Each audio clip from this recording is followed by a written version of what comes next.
Salam əziz izləyicilər, mən Azərbaycan Maliyyə İqtisad Kollecinin məzun tələbəsi Nizad Əhmədov. Mən Maliyyə İqtisad Kollecinin 3-cü kurs tələbəsi Olqa Kərimova. Bu Invest Time podkastının ilk buraxılışıdır. Bugün ilk qonağımız Azərbaycan Dövlət İqtisad Universitetinin nəzdində Azərbaycan Maliyyə İqtisad Kollecinin direktoru Davud Davudovdur. Mən də salamlayıram sizi. Müəllifi mən olsam da bu podkastın uğur arzulayıram sizə. Düşünürəm ki, sizə uğur gətirər və gələcək həyatınızda yaxşı bir iz qoyar. Əliboş gəlməmişəm. Deməli, verilişimizin adına uyğun istədim ki, ilk hədiyyə məndən olsun, Invest Time.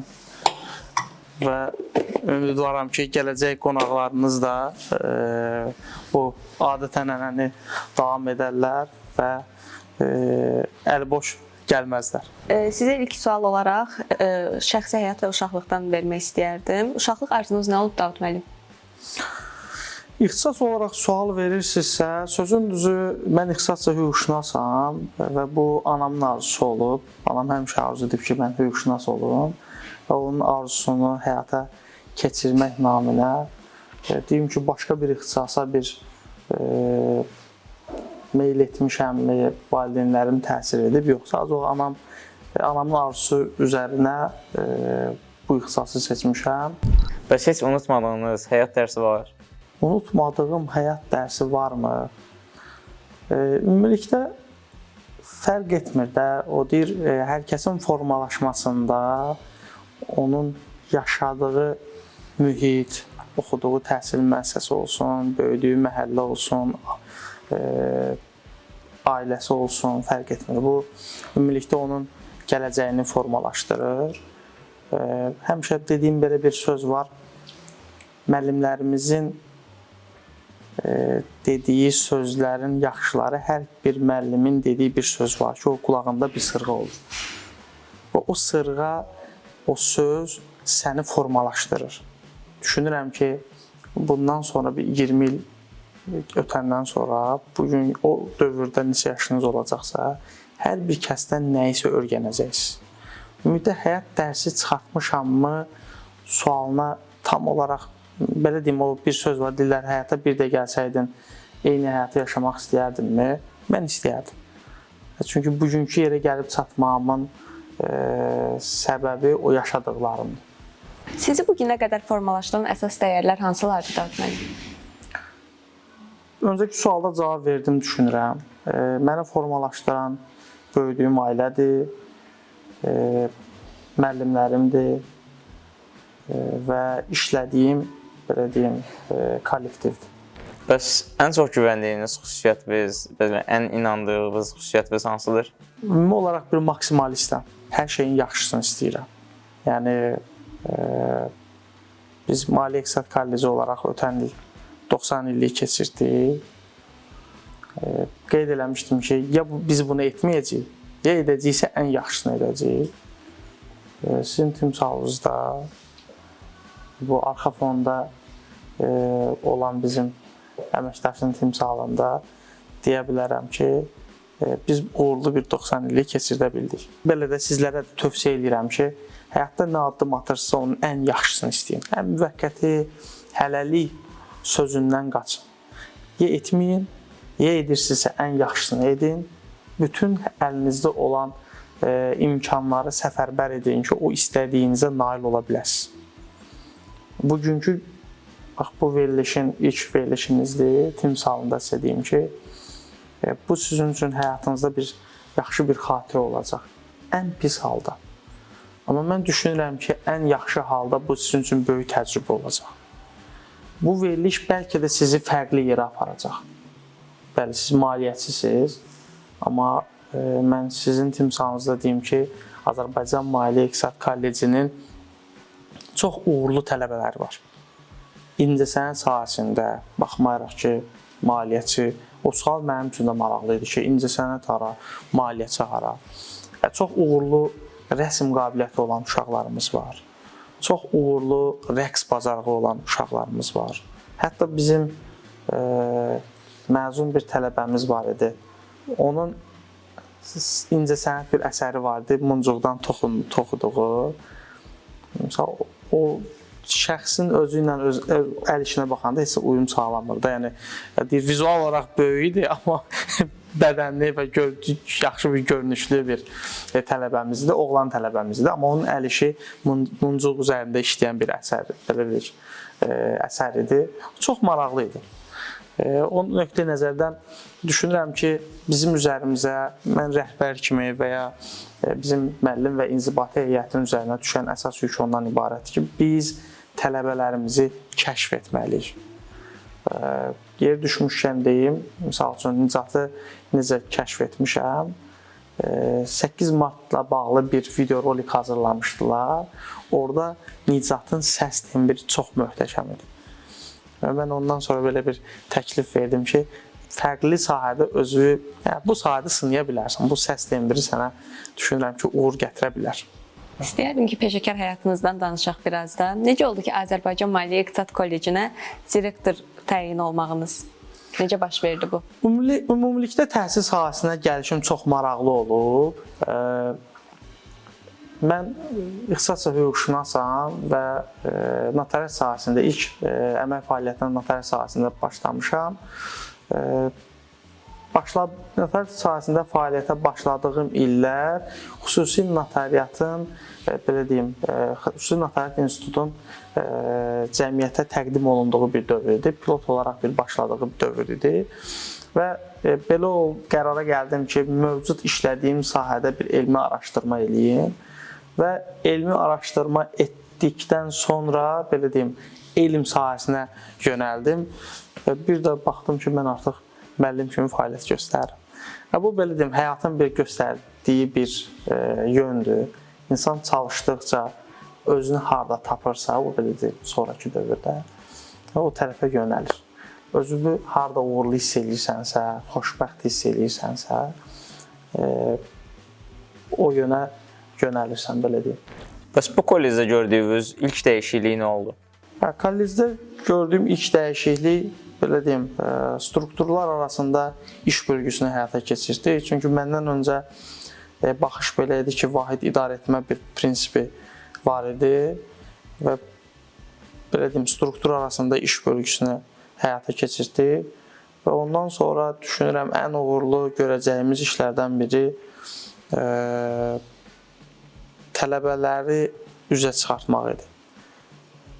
İlk, belə deyim, 3 aydan sonra, ilk təqdimatımdan sonra, əmrimdən sonra ilk 3 ay tədrislə məşğul olduqsa, 3 aydan sonra artıq tələbələrlə işləməyi hədəfləndi və tam olaraq 2 ayından, belə deyim də, yekununda biz sentyabr, oktyabr, noyabr ayında da biz Maliyyə İqtisad Kollecinin 90 illiyini qeyd etdik.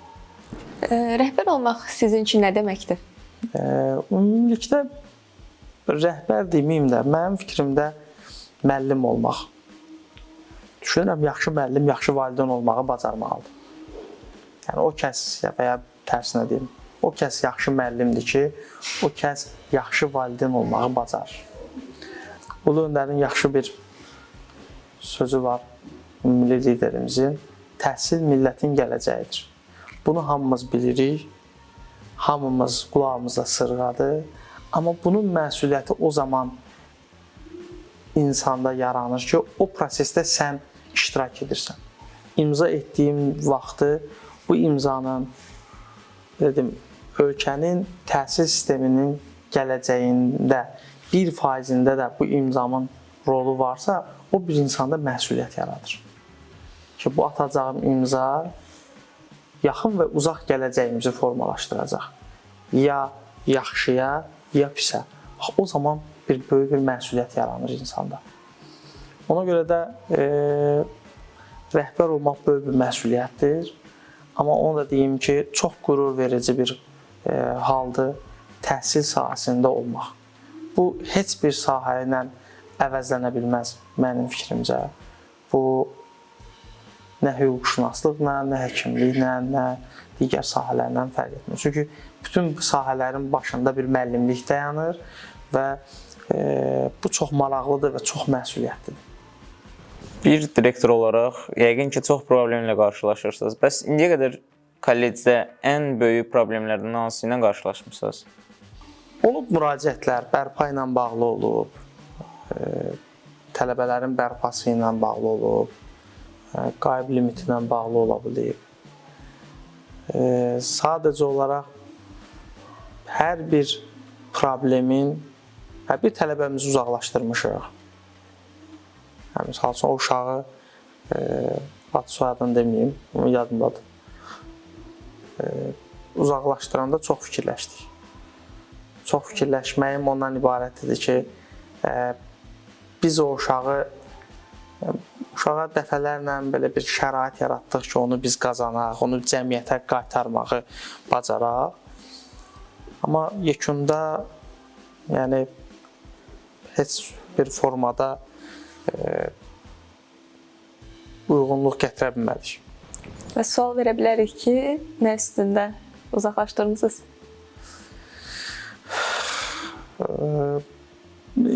Şöbə müdirinə qarşı belə bir xoş olmayan bir hərəkət eləmişdi. Sonuncu artıq o idi. Ona qədər olan problemlər var idi. Müəyyən qədər tərbiyə etmək istədik ki, belə deyim, bütün halda tələbəni uzaqlaşdırmaq, tələbəni tədrisdən uzaqlaşdırmaq və ona bir ögey münasibət bəsləmək düşünürəm ki, cəmiyyəti o tələbənin həyatına təsir edir. Bayaq dediyim bir mövzu vardı. Mən təqdimatım olunanda ilk iclasların birində bir sözüm vardı. 1432 tələbəmiz var. Biz elə bir idarə etmə üsulu qurmalıyıq ki, o tələbə sabah bizi görəndə bizim qarşımıza çıxıb, bizi salam verib, bizlə xoş dəqiqəsini bölüşəcək. Və ya da bizi görəndə bizim haqqımızda bir pis fikir, pis söz deyib, üzünü çöndərib gedəcək. Düşünürəm, normal, təfəkkürlü rəhbər, müəllim bütün halda onu düşünməlidir ki, elə bir yanaşma, elə bir tədris prosesi həyata keçirməlidir ki, o tələbələrin xatirində xoş dəqiqələrlə qalsın. Odur ki, problem, ümumilikdə toplumu idarə etmək çətindir. Problemlər olur, qaçılmazdır. Amma sağlam düşüncə ilə qərar verib öhdəsindən gəlməyi çalışmaq lazımdır. Nə dərəcədə bunu bacarıq, bu artıq kənardan görünən tərəfi dinləmək lazımdır. Sizin timsalınızda, məsəl üçün. David müəllim, bəs sizin tələbələrə olan yanaşmanız necədir? Tələbələrə yanaşmam necədir? O suala belə deməli siz cavab verə bilərsiniz. Amma özlüyümdə daim müəllimlərimizə tövsiyə etdiyim bir məsələ var ki, bütün tələbələrə öz övladınız kimi baxın. Yanlış, düz, səhv fərq etmir. Bütün halda bizim tələbəmiz Azərbaycan nüsxəsinin vətəndaşıdır. Onlar bizim gələcəyimizdir və bütün yanaşmamızı öz övladımız yerinə qoyuruq tələbəni. O mənim bizim o 90 illiyə yenə də misal çəkəcəm. O niyə görə? Bizim üçün belə bir wow bir tədbiridir. O tədbirin yekununda mən tövsiyə etdim ki, müəllimlərimizə ki, o uşaqlarımıza çəkdikləri əziyyətə görə qiymət verin. Bəli, onların bu tədbir ümumi olaraq kollecin o ictimai həyatında fəaliyyət göstərən tələbələrimizə qayğını göstərməliyik. Onların vəzifə borcu deyil. Amma biz onların timsalında kolleci cəmiyyətə tanıda bilirik. Onları bu proseslərə cəlb etməklə onları formalaşdıra bilirik. Bugünkü, bax bu verilişin timsalında deyim ki, bugün bu çəkiliş günü bazar günüdür. Tələbənin tədrisdən sonraki dövrü bizim üçün maraqlıdır. Tələbə nə iş görür? Zamanını nəyə sərf edir? Bu maraqlıdır. Çünki hər bir tələbə mənim üçün öz övladımın yerinə qoyuram. Verəcəyim qərar düşündürür məni və övladım üçün nə qərar verəcəmsə, o qərarı da onun üçün verirəm. Bugün sizdən bütün halda görürsünüz ki, tələbə meyllidir ki, tədris prosesində hansı tədbiri təşkil eləsin. Yox. Bu proseslər yalnız tədrisdən sonrakı dövrü dəyərləndirmək üçündür. Tədrisdən nəyisə oğramaq üçün deyil. Bu yanlış anlaşılmasın. Bəs Davud bəy, gələcək illər üçün kollecimizin əsas hədəfləri nədir? Kollecdə nə cür dəyişikliklər gözləyir bizi? Deməli, ümumilikdə növbəti il üçün tələbə sayında artım deməli proqnoz vermişik. 2 rus bölməsi, deməli 4 il bundan öncə Maliyyə İqtisad Kollecində rus bölmələri fəaliyyət göstərib. 4 il bundan qabaq belə deyim dayandırılıb.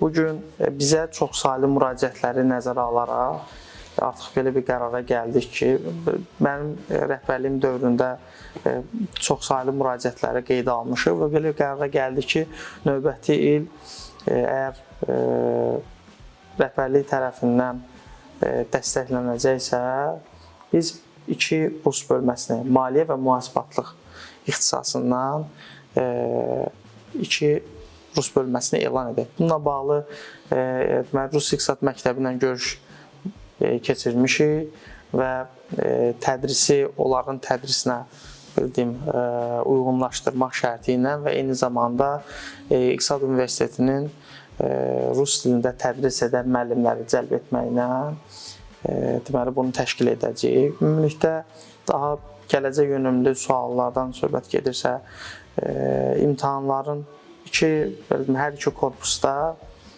deməli imtahan mərkəzinin kompüterləşdirilməsini addımını atırıq.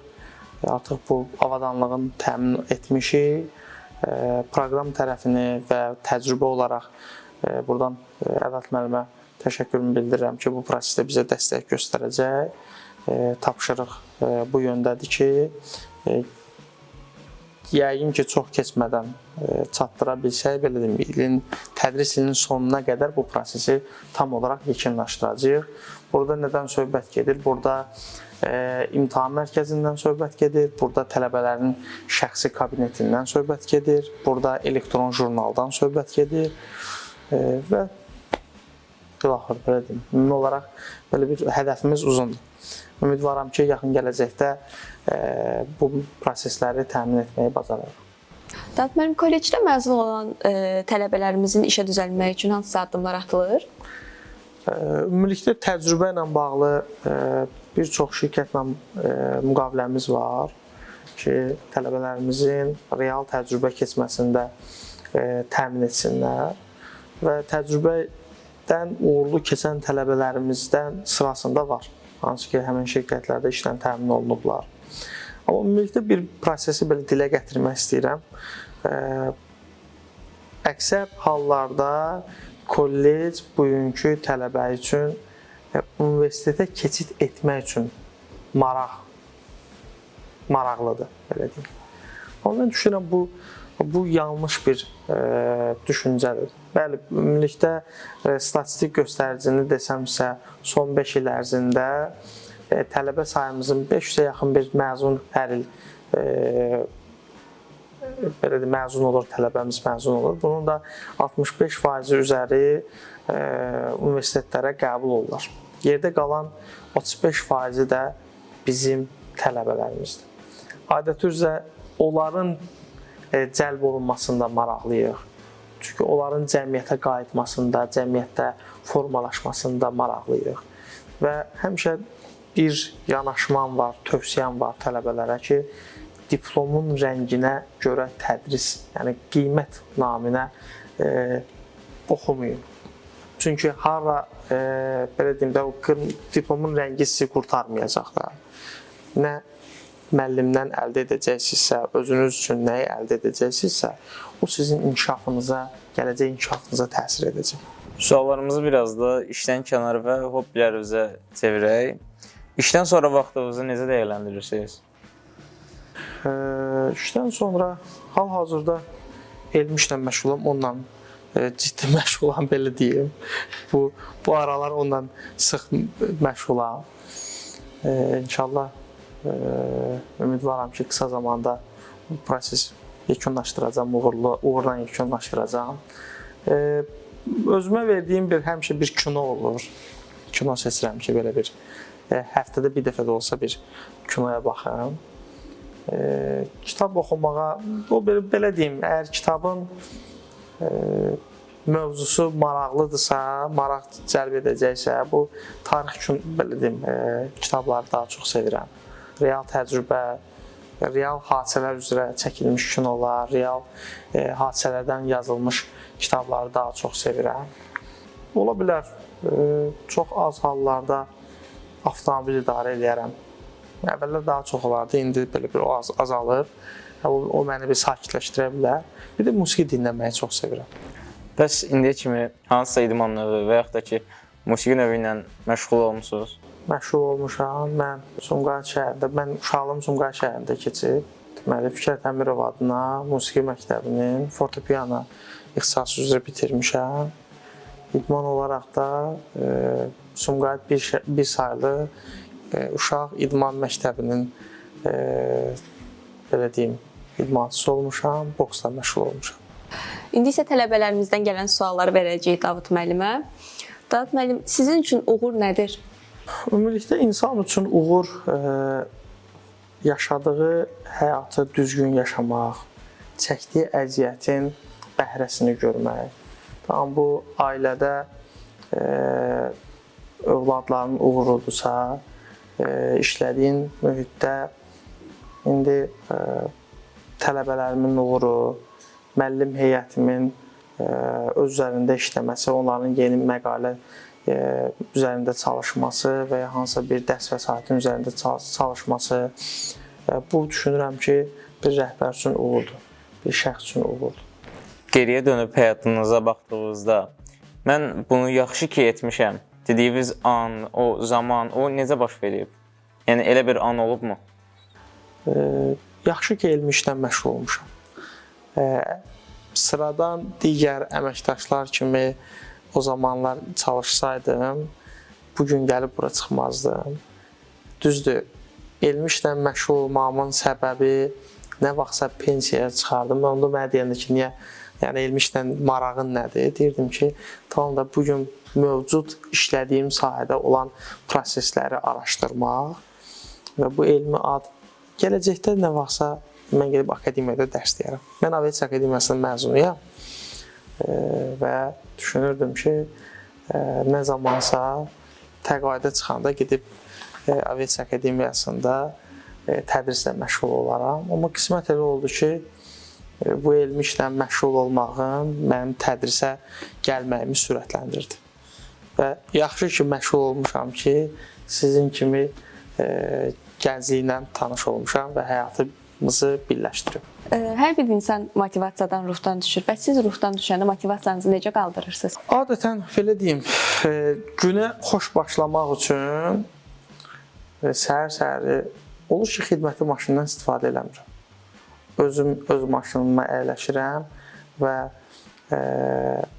yaxşı musiqiyə dinləyirəm ki, o mənim həmən günümü formalaşdırsın. Bu məndə yarayır. Bilməm, bəlkə də musiqiyə meyilli olmağımdır, musiqi təhsilim olmağımdır, bilməm. Yaxşı bəstəkar mahnısı, yaxşı musiqi həmən günümü formalaşdıra bilir, günümə təsir edə bilir.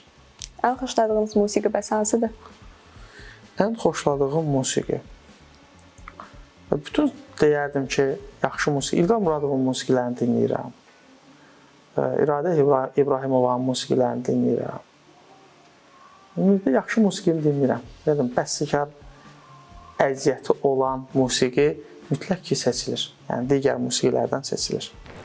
Bəs bir gəncin və yaxud da ki, tələbəmizin həyatını dəyişdirəcək bir cümlə olsaydı, o hansı cümlə olardı sizcə?